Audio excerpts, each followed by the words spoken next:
Ну и вот мы телепортом оказались со стороны высокой башни. Это у нас по левую руку. Башня плоская, Ольгинский мост. И сейчас пройдемся по набережной до Варламовской башни.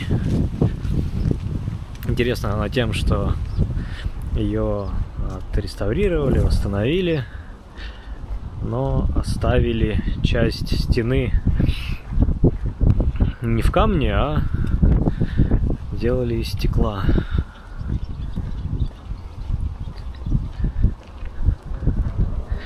Это уже район Запсковье.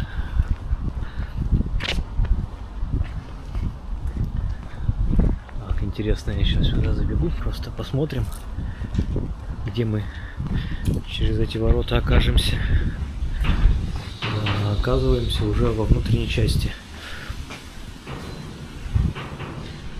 Запсковья. Также галерея по стене идет.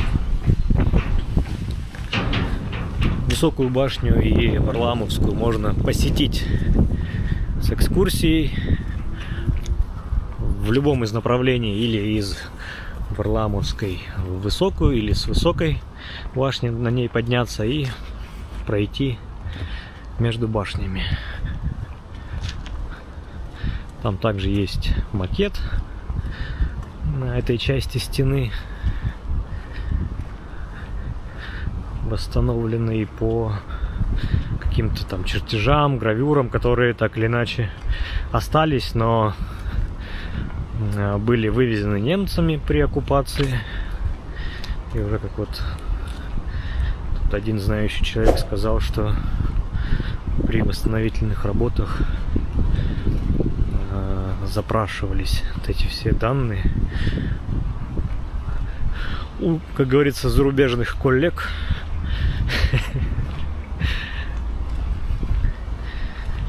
Ну и все-таки при восстановлении пытались масштаб сохранять. Так, заглянем сюда.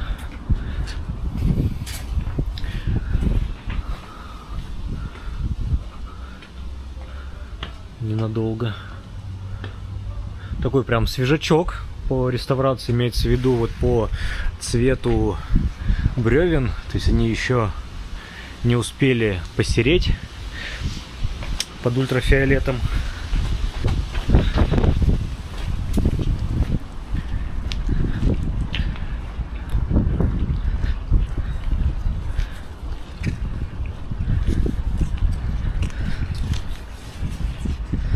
С противоположной стороны у нас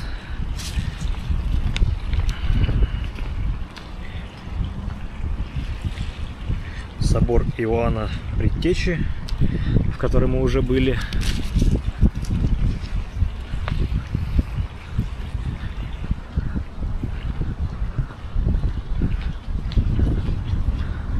Здесь уже заглядывать не будем, но оцените толщину стен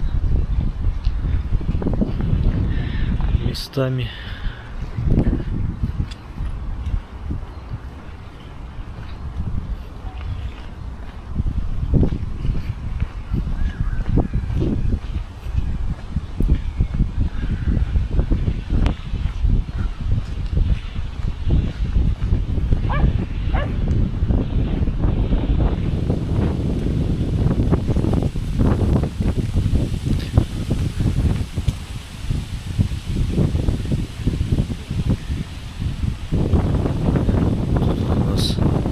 Желтенький, так называемый дом Софьянщикова.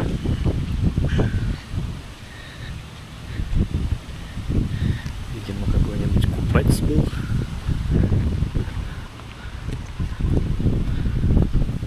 Дорожка вниз уходит. Зимой можно на санках, на ледянках.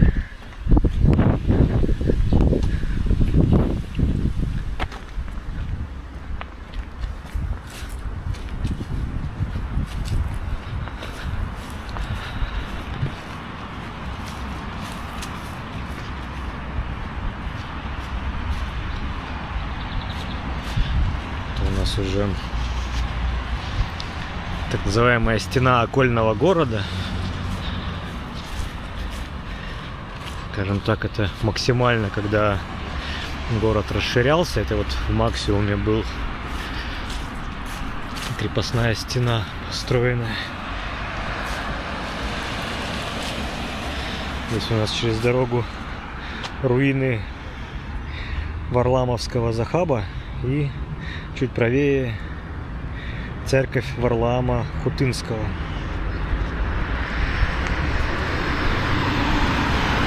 Ну и здесь заканчивается стена.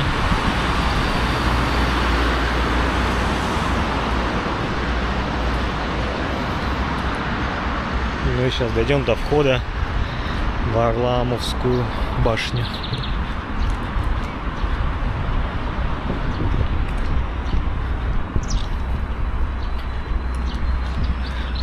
Где они предлагают в нее попадать.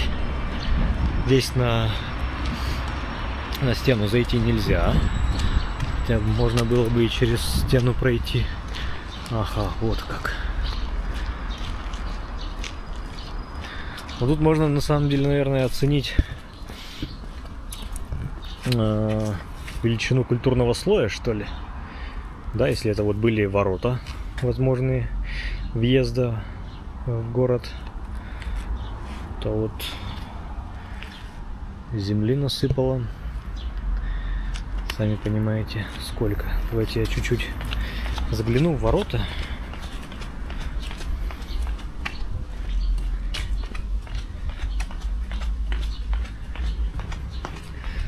В башню сам заходить пока не будем. Изнутри. Ой. Масштабненько. Масштабненько. Вот, можно здесь зайти и дойти до башни Высокой по галерее.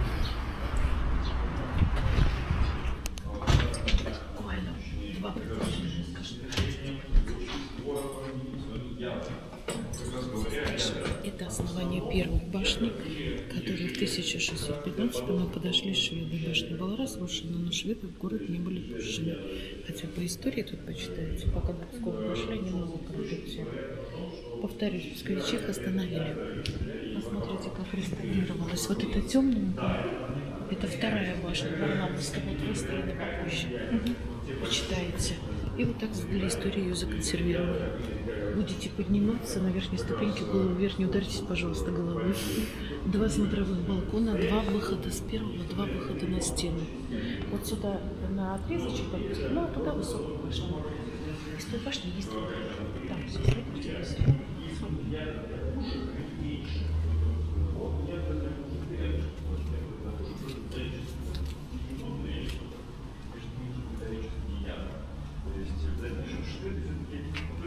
Еще раз подойти к стенам Пскова, это произошло в 1616 году. Они построили небольшой осадный лагерь ближе к падению реки Великой в Псковское озеро. Псковичи, понимая, что как раз сейчас шведы снова могут подойти к городу, собрали как раз войско численностью около 3000 человек, просто взяли штурмом это лагерь. То есть забрали от шведов большое количество пушек, то есть не дали, не допустили подхода шведа опять к Пскову, к своему городу. Уже в 2015 году, в этой башне, как раз при подписании Столбовского мира со шведами, шведы просили вернуть захваченные пушки, а Москва просила вернуть Новгородский архив, который шведы с собой везли, и колокола, которые шведы поснимали.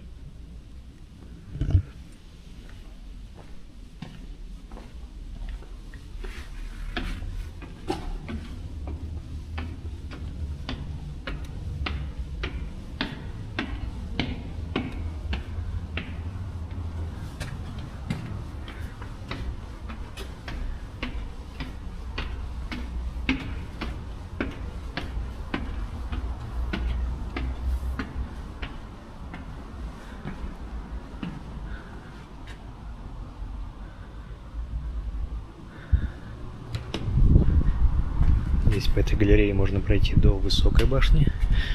200 метров пишут. И можно выйти на эту галерею, но она такая тупиковая.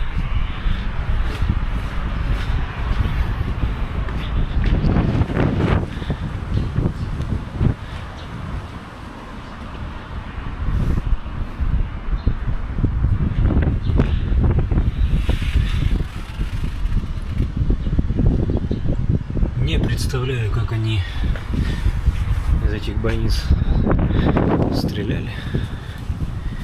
Прям не знаю.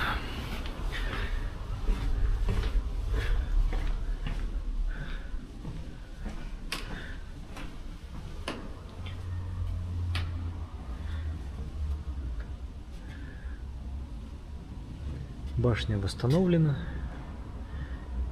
Музей работает с 2012 года, насколько я понимаю.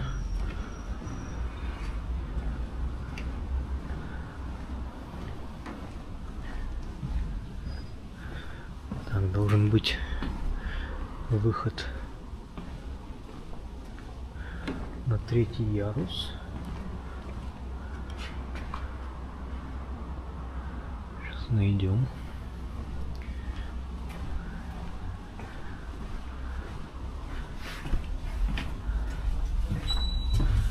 Вот он.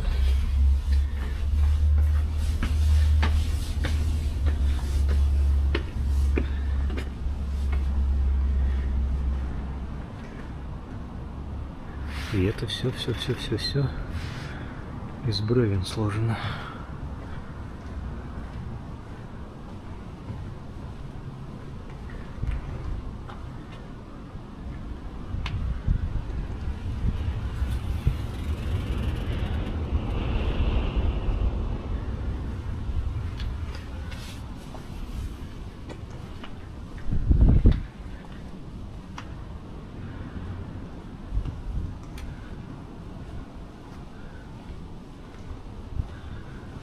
Так, 7 июля 2019 года на 43-й сессии Комитета всемирного наследия ЮНЕСКО в Баку было принято решение включить древние памятники Пскова в список ЮНЕСКО. Здесь их 10 объектов указано.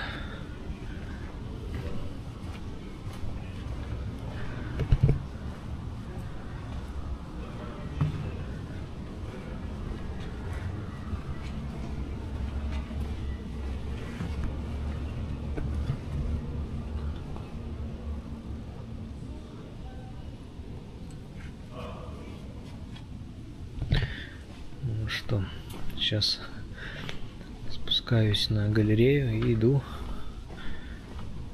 до высокой башни.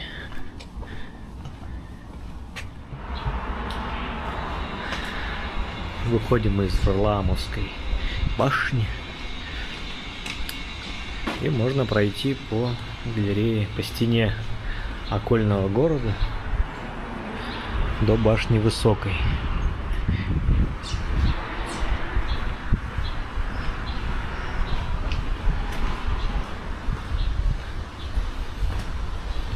Такая не прямая, а витиеватая стена.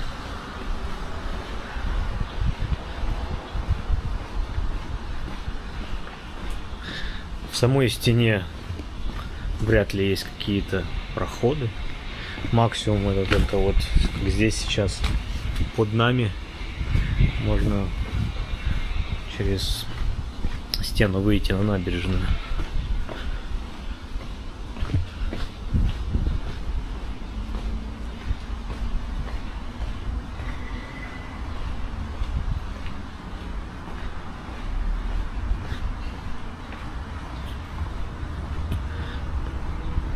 Ну или здесь спуститься, но, по-моему, да, здесь закрытие.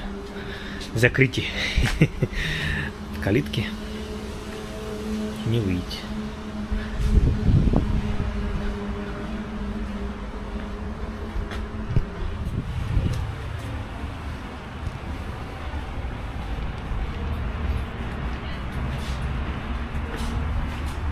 А вот мы и уже в башне Высокая.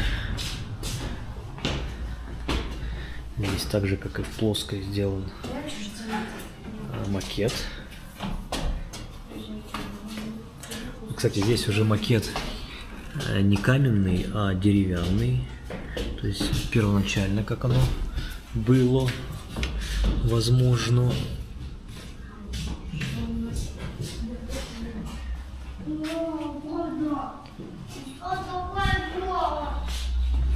Так, здесь мы сейчас сразу поднимемся на верхний ярус, который возможен. Лестницы достаточно крутые. Вязье. Бывшая усадьба генерала Спиридонова.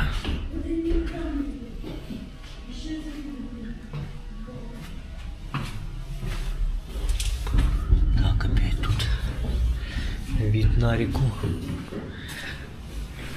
Так уж нам повезло, что здесь детки бегают. Так, давайте пока они здесь, поднимемся наверх.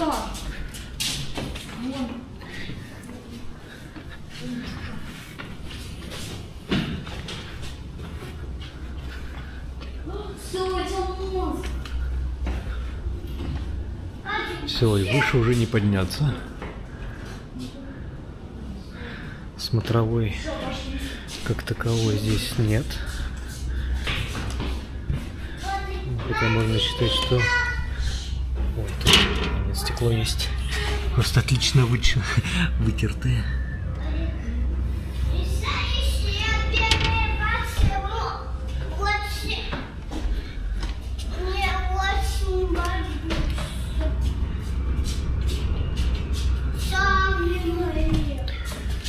Вот такая башня высокая. Сейчас я попытаюсь определить. Тут как бы не спланировать. Здесь должна была быть дверь, которая якобы была выходом на галерею между башнями. Так, здесь ее точно пока нет. На этом уровне, на этом ярусе. Так, может быть на следующем. Да, в принципе, тоже не вижу. Нет, она, наверное, на том же ярусе, где мы и заходили. Ну-ка.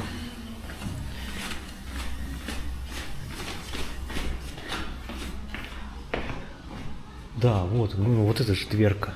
А я что-то сразу нет. Я думал, какая-нибудь здесь... Какая-нибудь здесь сидит а-ля охрана. Но нет. Устье великой грозовые тучи. Окей. Так, можно спуститься. Точнее, не можно, а нам в нашем случае нужно спуститься еще на... Это мы пришли отсюда. Спуститься на уровень ниже. Где веет свежим ветерком в башне.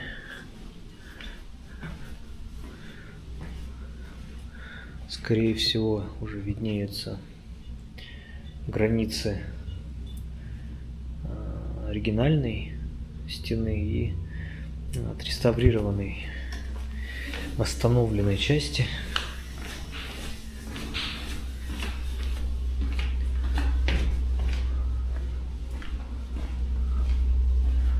Всевозможные фотографии, наверное, окружение, то, что здесь в округе было.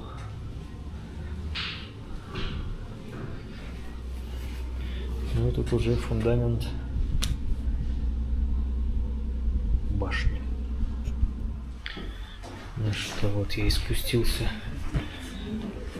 в башне высокой, стою на, хочется верить, оригинальном фундаменте,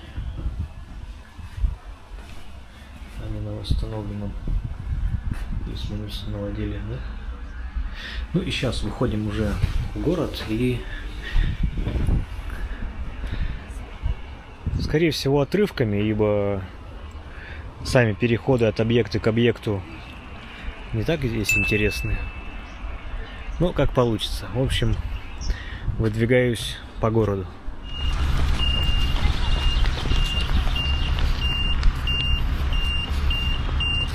Опять же, ну, для меня это что-то новое и необычное. Это вот звонницы эти.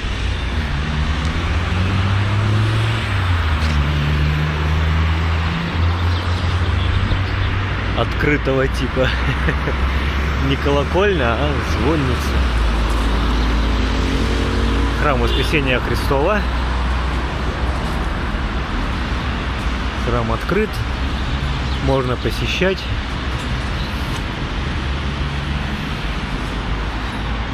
Но... Так, там еще одна табличка. Тоже уже вижу 16 век. 1532 год.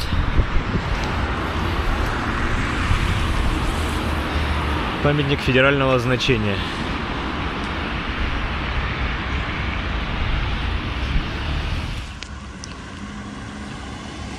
Ну и вот так по улице Набата, после повернув на Первомайскую, мы подходим к Спасской церкви. Церковь Спаса Нерукотворного. Опять же, храм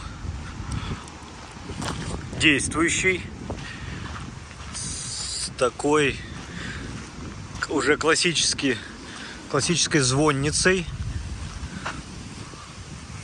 За ним находится сад образа. Очень интересное название у этого храма.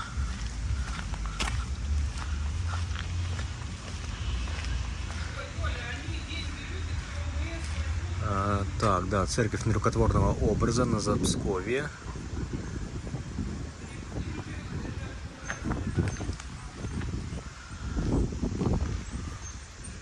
И так, внутрь не буду заходить. Кружочек вокруг нее сделаю. И знаете, я посмотрел по карте сейчас нам то расстояние, которое надо пройти до самой оконечной точки как бы города по состоянию на 1740 год. Это около 3 километров, и наша прогулка очень сильно затянется, поэтому, скорее всего, давайте так, будет формат, я буду включаться и снимать какие-то интересные, может быть, здания и какие-нибудь всплывающие плашечки с названиями будут появляться. Может, даже проговаривать ничего не буду. Побегу галопом. Мне, знаете, уже и прогулки по Кремлю вымотали. Очень как-то много там всяких и ступенек, и бродилок, и всего-всего-всего. Поэтому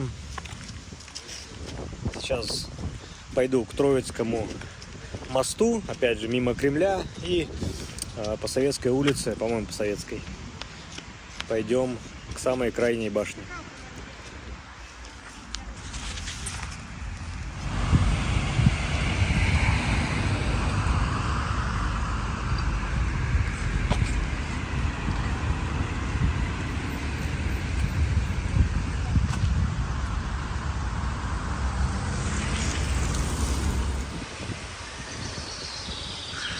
Подошли к Богоявленской церкви.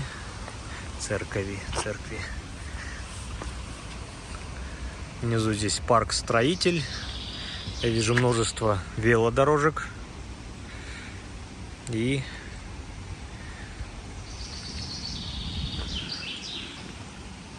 еще как-то правильно называется церковь Богоявления с Запсковья.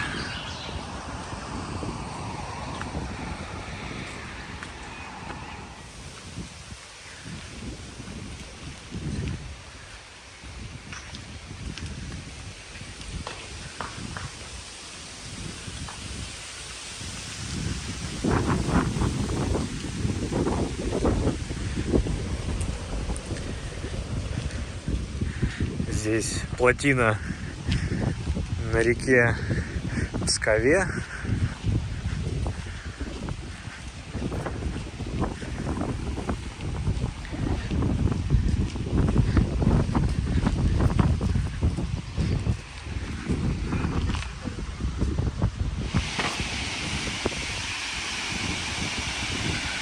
Оказывается, это плотина сама по себе, а мост сам по себе. Я думал, мост и плотина два в одном. Но нет.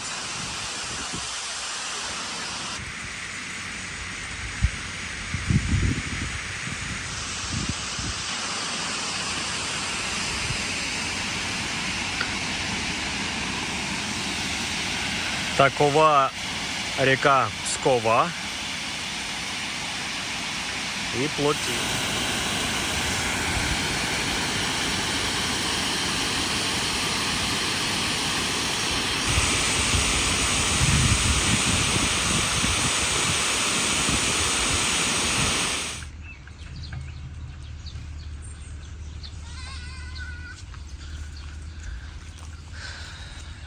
Это я повернул налево после дамбы, и здесь такие руины дома Бобовкина, кожевенное производство. Конечно, уже все обрастает, зарастает и разрушается корнями деревьев и временем. Так, сейчас немножко поднимемся с вами на этот холм.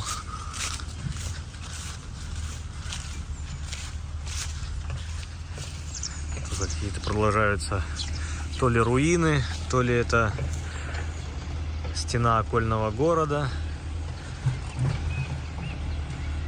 Ну и парк.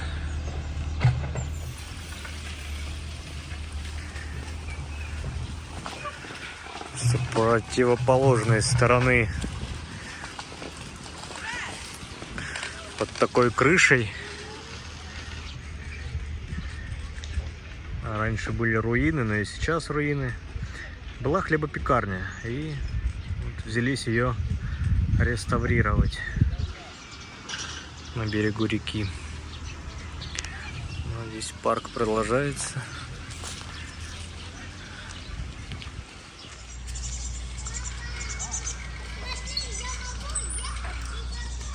Подходим к Гремячей горе.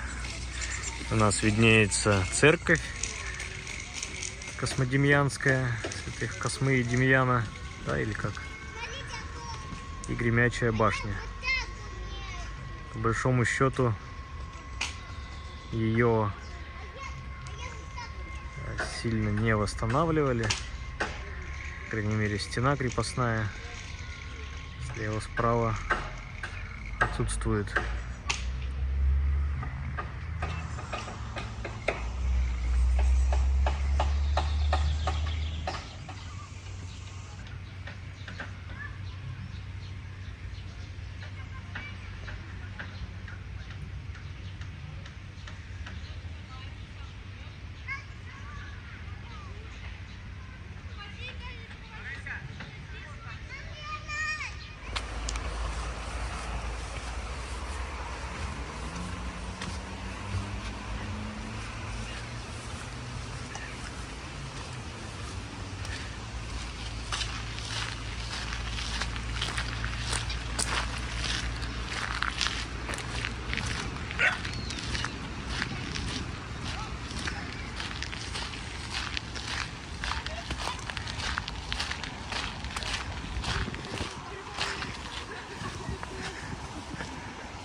Местный барсик.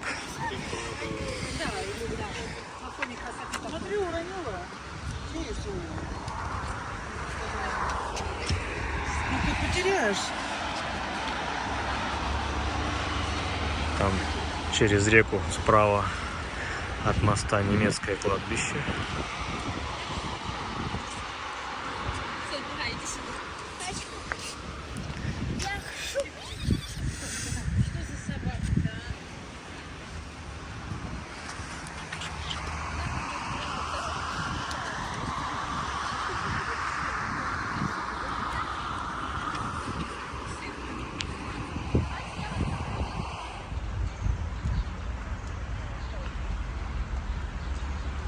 конечно же, такие проломы в стенах.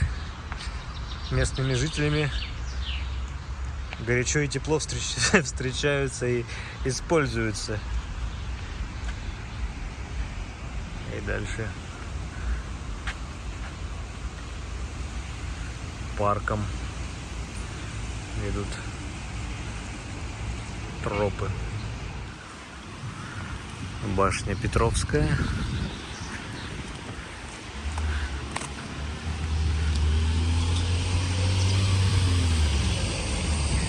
Такая достаточно небольшая,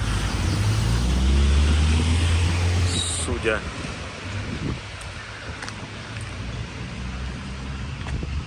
толщину стены можем оценить.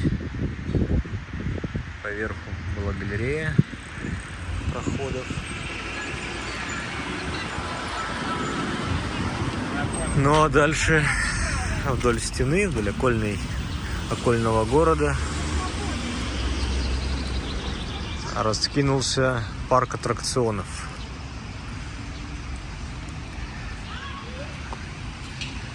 Я сейчас сверну на Карла Маркса и пройдусь здесь. Видимо, здесь как раз пристраивалась стена к башне.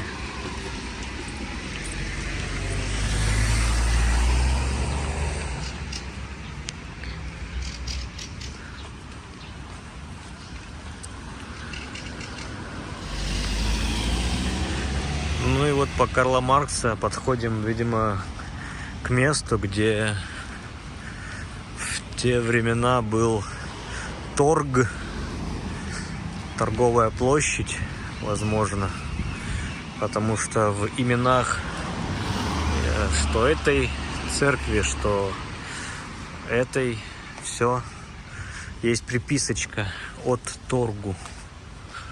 И смотрите, уже отличительная особенность. Здесь звонница имеет вид колокольни. Хотя еще, смотрите, колокола висят не внутри, а получается по периметру. Только не в ряд, а кольцом.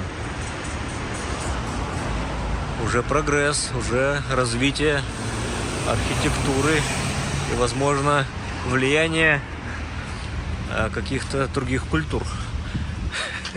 Позволю себе такой вывод. И идя по улице Некрасова, тут встречаешься с прокуратурой Псковской области. И что самое примечательное, рядом через дорогу примечательное белое здание, на карте обозначенное как тюремный замок, а это действительно, видимо, переходящий по наследству следственный изолятор номер 1.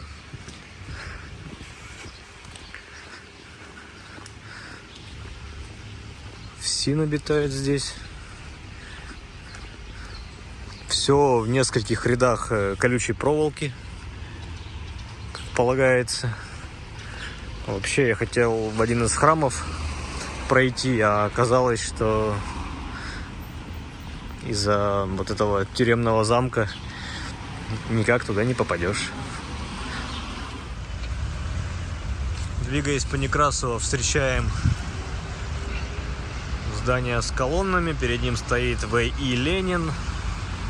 Красуется надпись над колоннами «Дом Советов». Ну а вообще в дореволюционной России здесь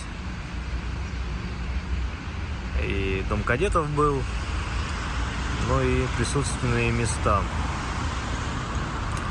Ну а сейчас правительство области, множество комитетов Псковской области, города. И все.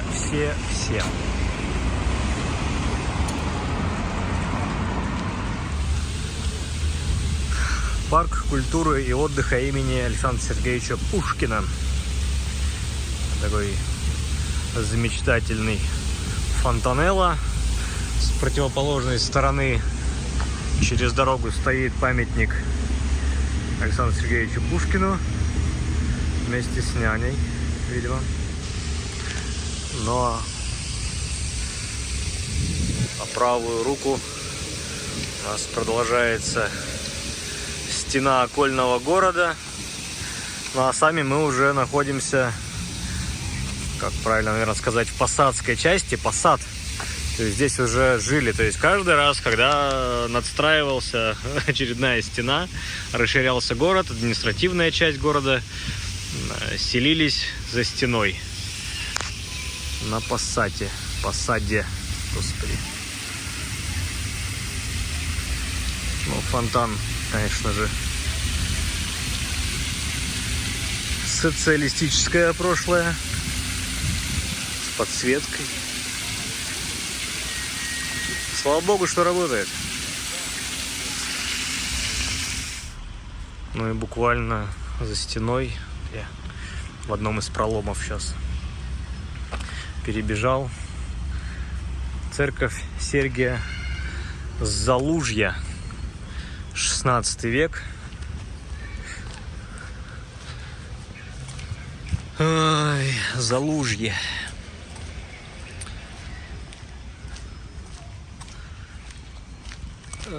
Прошу не путать с Лугом. Не с Луга, а Залужье — это все-таки за болотом. В этой местности некогда было болото. Так, ну и у нас получается типичная звонница, типичная для Пскова. Здесь она представлена в виде всего лишь вот двух таких пролетов в ряд.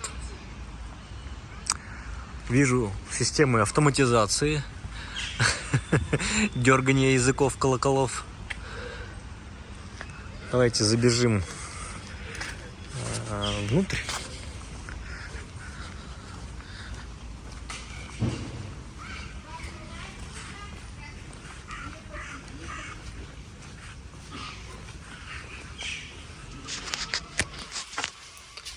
Тут темно. Здравствуйте.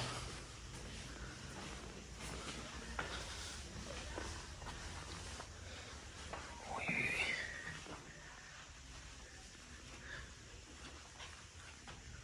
Освещается исключительно естественным светом. Ну, благо стены белые.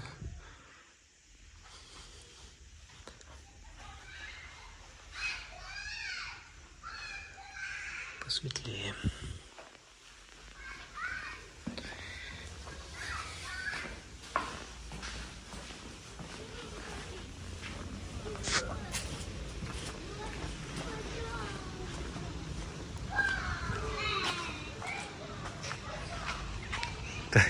Чтобы добраться до колоколов, надо подняться по этим деревянным лесенкам и по крыше оказаться на звоннице.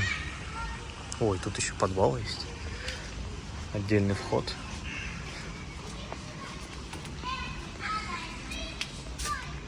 Ну, хранится всевозможный хозинвентарь.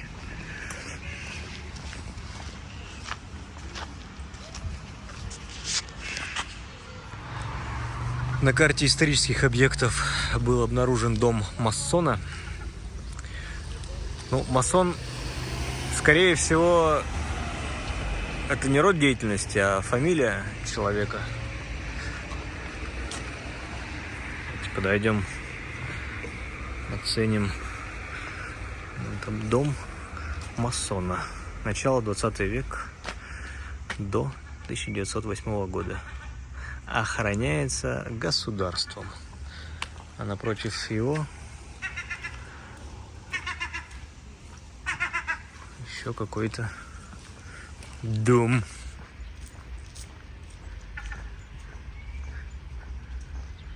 Интересно, что это? Какой-то, может быть, музей, не музей.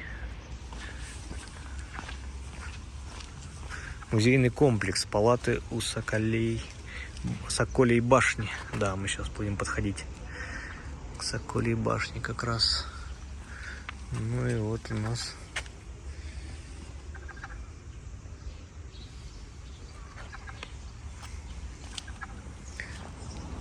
такая история. Мы на Музейном переулке, бывший Поганкин переулок, и прямо по ходу так называемые Поганкины палаты.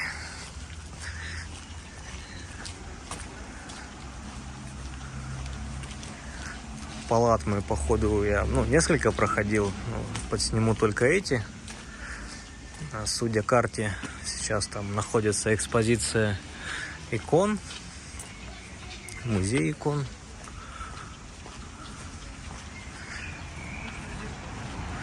Наверное, по времени уже туда внутрь будет не попасть. Но снаружи, знаете, так вот для меня, как человека, скажем так, искушенного на большие окна, ибо в Петербурге как-то вот все с большими окнами. Весь исторический центр — это, там, не знаю, 2-метровые окна.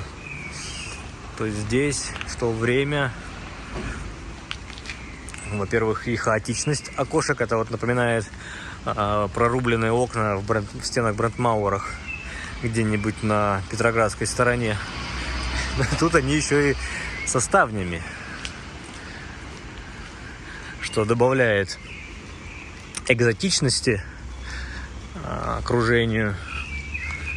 Так, давайте еще с этой стороны посмотрим.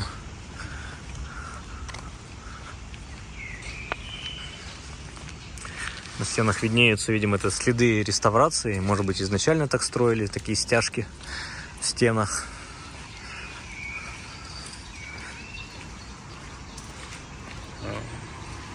Ничего интересного.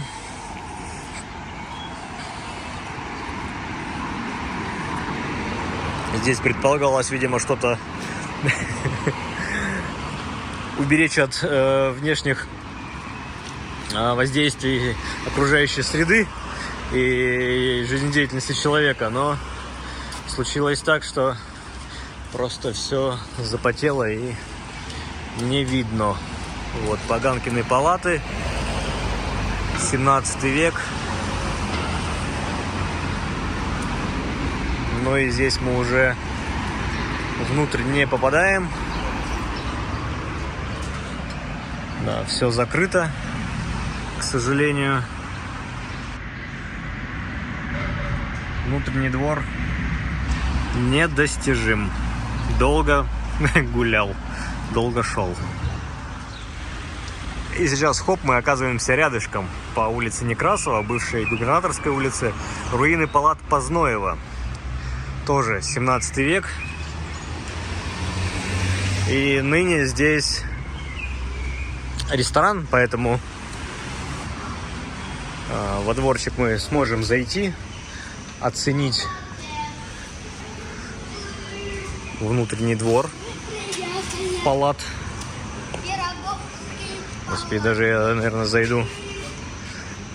Вот эти чудо-лестницы, наверное, с гигантским шагом ступеней.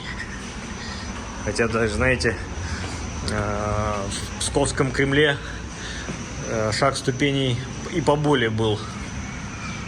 Ну, вам скажу, прям как в кино. Где-нибудь, знаете, Василий Иванович меняет профессию. Я понимаю, что снимали это все, понятно, ясное дело, не здесь. Но время, архитектура, то, я бы сказал.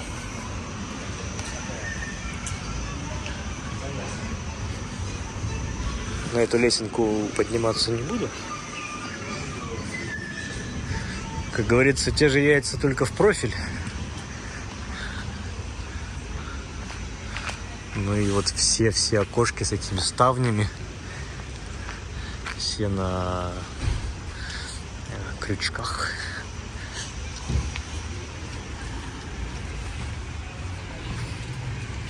И вот куда ни плюнь, слушайте, это как бы не про плохое, вот это плевать-то, это мы не верблюды, но вот храм-собор, вот храм-собор. Поворачиваем, выходим обратно на Некрасово, опять какой-то храм или собор, или церковь. Это концентрация, наверное, храмов и церквей, ну вот, может конкурировать с Москвой или с центральной ее частью, там, где Китай-город, и вот это все очень-очень интересно. Свернул на Советскую. Здесь дом Причта церкви Успения на Полонище. Вот вообще, я изучаю русский по-новому. Я понимаю, что вот это вот 16-17 века, это немножко другой русский был. И даже по наитию далеко не сразу угадаешь или восстановишь смысл этих названий. На Полонище, слушайте, да, как вот. О, здесь уже, скажем так, для нас классическая колокольня. Жители Петербурга, наверное, сразу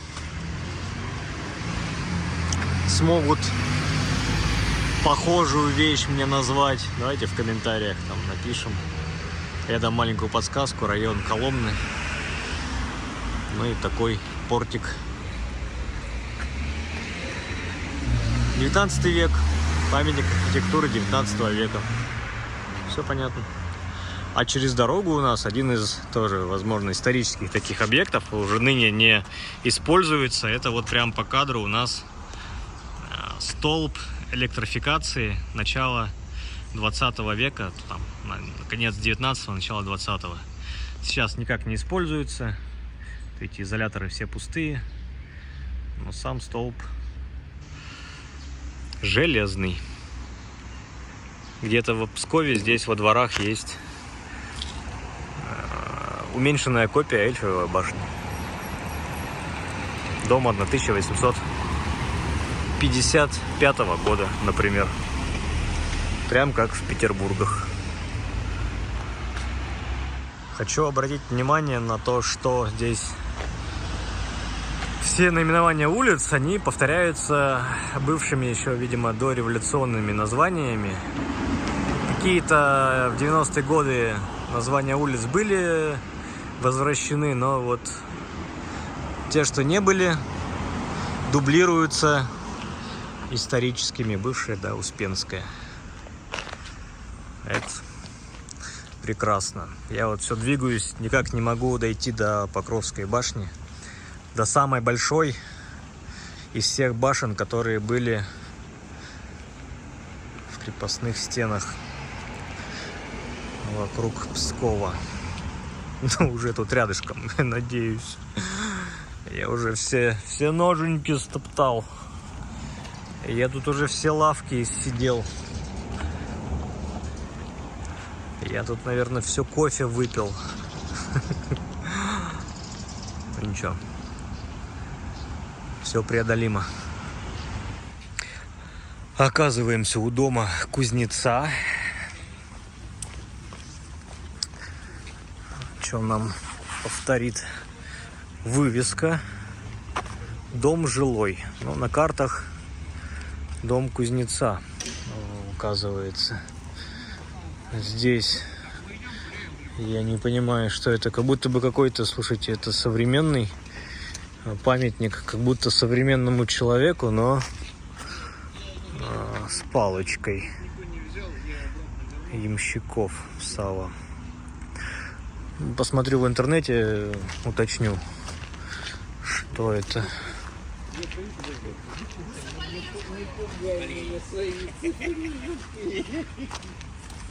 Так, здесь исторический.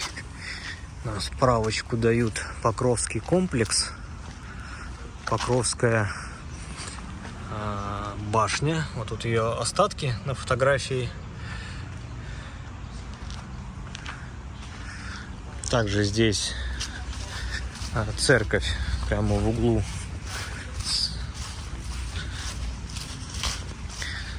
Покрова Божий. Сейчас подойдем. Храм Псковской архитектурной школы. Церковь Покрова от пролома. 15-16 века.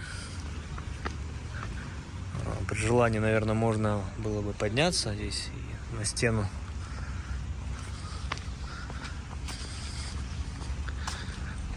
Деревянные купола, чешуйчатые. Не знаю, конечно, как это правильно должно называться. Покрова от пролома. Храм открыт. Ну, типичные, скажем так. Типичные тут памятные кресты у входа, естественно.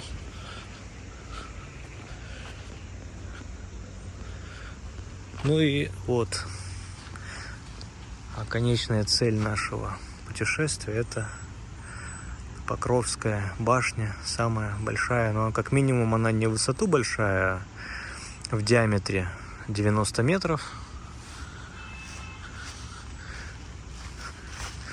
Как говорил мне тут один местный гид, имеется что-то тут музейное, как будто бы, или не знаю, сейчас прочитаю. Вход в Покровскую башню. Потянем за отечество. Ага, касса, вход 100 рублей. Понятно. Поднялся на галерею у Покровской. То есть здесь был некогда Покровский монастырь, получается, и все вот эти вот истории, все помещения были у монастыря. Так, сейчас я еще оббегу стену для большей монументальности, чтобы снаружи увидеть эту башню. Перебежал со стороны реки Великой. Ну и вот, самая большая, даже не просто самая большая в Псковском Кремле башня, а, как говорят местные экскурсоводы, самая большая башня в Европе. Ну, в целом только за счет того, что она в диаметре 90 метров. В высоту, конечно, наверняка не самая большая. Сейчас до таблички. Комплекс крепостных сооружений окольного города. Покровская башня. 15 век. Ну, опять же, как я, будучи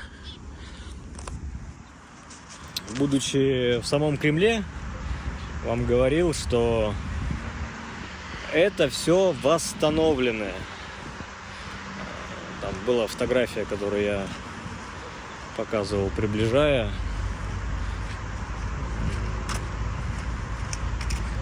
Ну вот практически до основания, там, ну, может быть, 5 метров от земли, это было уже разрушено временем.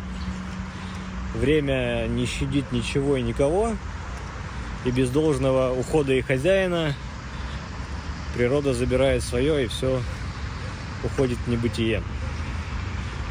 Ну а здесь, наверное, я уже и Покровский бастион тут что-то. Ну ладно, не отвлекаемся. Здесь, на берегу реки Великой, у очередного моста автомобильного, далее там железобетонный, господи, железнодорожный мост строится также в Пскове за мостом, если видно колесо обозрения. Ну а мы здесь заканчиваем свою прогулку, такую сумбурную, склеенную. В Пскове первый раз. Первый блин комом. Тем не менее, ладно. Спасибо, что были со мной, спасибо, что смотрели. Подписывайтесь на канал. о Петербурге и не только.